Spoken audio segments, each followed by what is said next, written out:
Тайная дипломатия Кремля. Стало известно, как друзья Путина обрабатывают окружение Трампа. Чтобы сломать Украину, Россию готовы пустить с молотка. Неожиданная операция украинских морпехов. Отбит важный населенный пункт, взято много пленных, и они удивили. О чем Трамп говорил с Мадуро. Сам факт созвона скрывали и в Вашингтоне, и в Каракасе, но американские журналисты узнали детали. Большие перемены в руководстве китайской компартии. Кто пропал со сцены, а кто появился? Время закупиться свининой и масками. Два опасных вируса наступают с разных направлений. Ковид может показаться легкой забавой. Внимание, разыскивается диктатор. Лукашенко во время своего зарубежного турне исчез с радаров. И многое другое. Самые важные и срочные новости. Эксклюзивные подробности. Вы смотрите информационный выпуск «Нехта». Оперативно о событиях в Украине, России, Беларуси и мире. Раньше и понятнее других. Все, что нужно знать сегодня.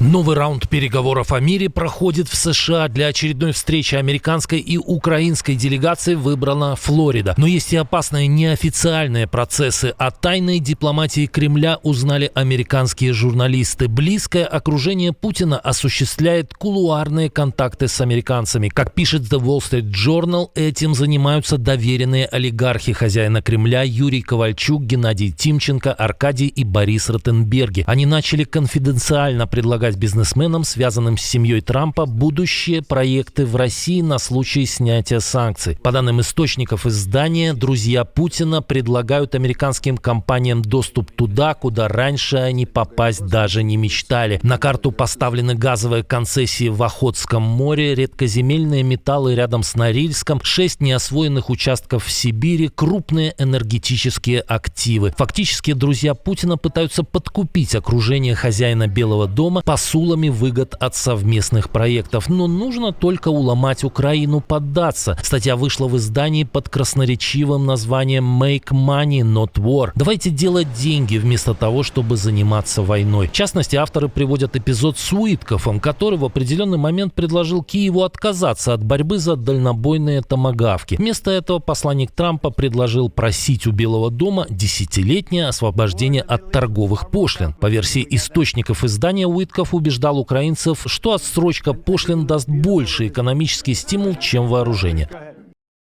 Что хорошего может дать горстка ракет? Переговорщик Трампа в комментарии изданию этого не опроверг, сказав, что занимается заключением сделок и будет продолжать стучаться в дверь. Тем временем украинские защитники продолжают делать свою работу. ВСУ нанесли оккупантам такой удар, которого те явно не ожидали. Морпехи провели стремительную операцию и выбили россиян из Ивановки в Днепропетровской области. По данным 37-й бригады, зачистка прошла жестко и результативно. Уничтожены более полусотни оккупантов, почти 2 десятка взяты в плен. Як умру, то поховайте мене на могилі. После неожиданного экспромта один из захватчиков вдруг прочел один из известнейших стихов Тараса Шевченко. Всем им оказали медицинскую помощь и накормили. Далее группа была передана для пополнения обменного фонда. Украинская сторона соблюдает международное право, чего о российских войсках сказать нельзя. Аналитики из Deep State показали карту. Теперь часть Ивановки и прилегающие территории полностью под контролем украинских сил. Операция стала важным тактическим успехом на этом участке фронта и неприятным сюрпризом для захватчиков. Россия снова била по Украине дронами и ракетами. ПВО отработала на пределе. Сбито 104 беспилотника из 122. Но полностью остановить атаку не удалось. Зафиксировано попадание баллистических ракет и 18 дронов сразу в 13 локациях. Еще в 2 местах упали обломки сбитых целей. Самый тяжелый эпизод — Вышгород под Киевом. Тут «Искандер» ударил по многоэтажке и рынку. В результате минимум 1 погибший и почти 2 десятка ранены. Дом вспыхнул с 1 по 6 этаж, часть его обрушена. Пламя охватило частные дома, были повреждены машины, на одном из промышленных объектов возник пожар. Россия атаковала также 4 района Днепропетровщины, есть раненые и разрушения. The Wall Street Journal приоткрывает детали неофициального разговора Дональда Трампа и Николаса Мадуро. Хозяин Белого дома якобы прямо сказал венесуэльскому диктатору, что его время фактически вышло. Если Мадуро не покинет пост добровольно, США готовы перейти к силовым мерам. Администрация Белого дома считает Мадуро нелегитимным из-за фальсификации выборов, наркоторговли и системных нарушений прав человека. По данным издания, в разговоре также обсуждали возможную амнистию для Мадуро и его окружения, что прозвучало как предложение выйти по-хорошему, пока есть такая возможность. Но, по всей видимости, беседа Трампу не понравилась. Накануне президент США заявил о закрытии неба над Венесуэлой. Это может означать, что в ближайшее время начнется сухопутная операция против диктатора. Сам Мадуро ведет себя на публике все более странно. То машет саблей, а то поет, читает стихи и рассуждает о любви.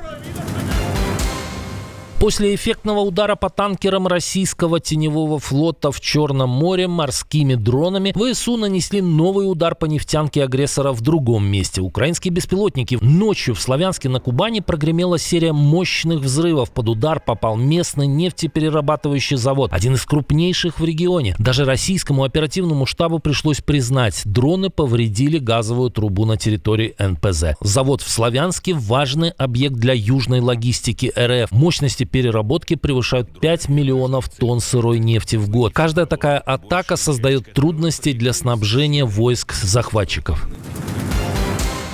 Товарищ Си снова взялся за большую метлу. После масштабных чисток в руководстве армии красный диктатор перешел на соратников по ЦК. Внимательные наблюдатели не упустили из виду, что на коллективной учебе Политбюро не присутствовали два его члена. И это не похоже на случайность. Один из пропавших, Ма Синжуй, бывший партийный секретарь Синьцзяна. Он исчез из публичного поля еще летом, и сегодня практически никто не сомневается, Ма находится под следствием. Второй отсутствующий Ли Си, член постоянного комитета Политбюро. Его судьба пока туманна, но факт его отсутствия на таком мероприятии тревожный сигнал. Зато на этом собрании впервые за долгое время появился Чжан Юся, первый заместитель Си в Центральном военном совете. Показательно, что его поездку в Россию, где его встречали с красной дорожкой и почетным караулом, в Китае просто стерли ластиком. Ни Синьхуа, ни Жемин Жибао не выдали ни слова, будто поездки не было вовсе. В общем, Си Цзиньпин, который в юности попал под репрессии во времена так называемой культурной революции, теперь ради сохранения личной власти сам использует методы товарища Мао на полную катушку. В Калифорнии семейный праздник превратился в кровавый хаос. В Стоктоне, прямо посреди магазина мороженого, где родители с детьми праздновали день рождения, неизвестный открыл огонь. 4 погибли, еще 14 ранены. Полиция и офис шерифа округа Сан-Хоакин считают, что цель у стрелка была конкретной, но по какой-то причине он начал вести беспорядочный огонь по всем. Стрелка ищут, следователи обходят соседние магазины, изучают камеры и опрашивают свидетелей. В городе шок. Улицы перекрыты, к магазину стянуты десятки машин экстренных служб. Это уже второй похожий случай в течение недели. Ранее 29-летний афганец открыл огонь по военнослужащим Нацгвардии у Белого дома в Вашингтоне. Оба пострадавших скончались от ран в госпитале. Александр Лукашенко пропал с радаров во время своего зарубежного вояжа. В приличные страны диктатора не пускают, поэтому приходится встречаться с коллегами. После заседания интернационала постсоветских автократов, более известного под названием ОДКБ, прошедшего в Бишкеке, Лукашенко направился в Мьянму, которой управляет кровавая военная хунта. Ваши шаги, которые вы предпринимаете в канун парламентских выборов, беспрецедентно демократичны. Гостю оказали радушный прием, а он сделал вид, что не читал недавних сообщений о похищении и жестоком убийстве белорусских преступниками в этой стране. В принципе, режим Лукашенко и сам поступает с соотечественниками похожим образом. Но после Мьянмы диктатор пропал. Вернее, телеграм-канал его пресс-службы отчитался, что самолет крепкого хозяйственника сел в Маскате, столице Омана. Но на этом все и закончилось. С момента прилета тишина. Ни одной фотографии, ни одного видео, ни одной встречи. Как будто он просто растворился в теплом арабском воздухе. Как обратил внимание Позерк, молчат не только белорусские пропагандисты, оманские СМИ тоже. Как думаете, Александр Григорьевич решил отдохнуть, тайно полечиться, или белорусам уже пора закупаться шампанским в ожидании того самого балета? Делитесь версиями в комментариях.